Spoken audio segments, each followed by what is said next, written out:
Many countries have announced lockdowns and social distancing measures, but are all these lockdowns the same?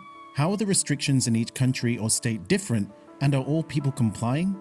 Since early March, the London-based navigation app Citymapper has been compiling data that calculates the rate of mobility of people in major cities around the world.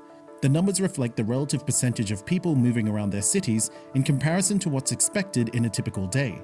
When taking into account the 41 major cities from around the world, the average city mobility at the beginning of March was just over 97%. At the beginning of April, that average mobility had dropped almost ninefold to around 11%.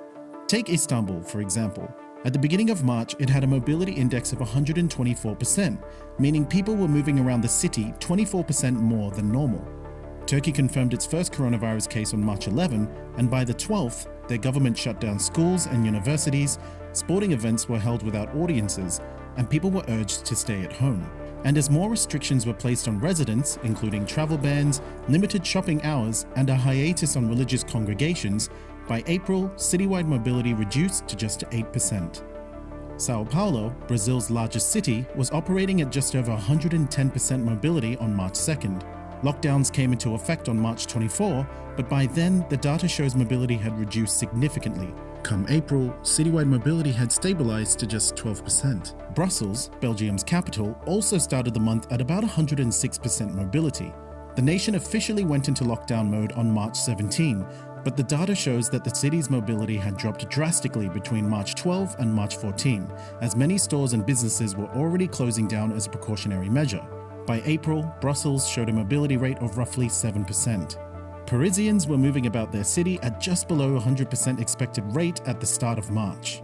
But by March 15, France went into full lockdown, and the mobility in Paris dropped significantly, and in April, it had fallen to only 5%.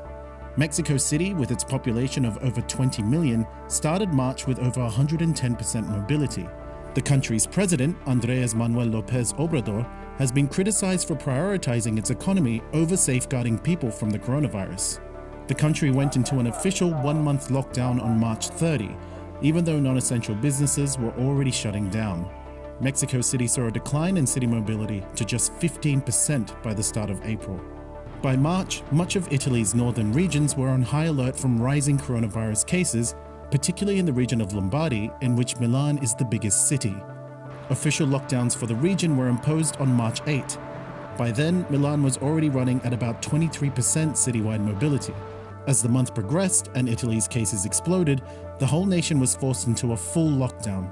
By the start of April, Milan was pretty much at a standstill with a mobility reading of just 3%. And New York City, which recorded its first coronavirus victim on March 1st, was operating at a normal 100% mobility rate. By March 12, a state of emergency was declared, which saw the gradual shuttering of theaters, museums, public schools, bars, and restaurants. On March 20, all non-essential businesses were closed under the New York State on Pause order.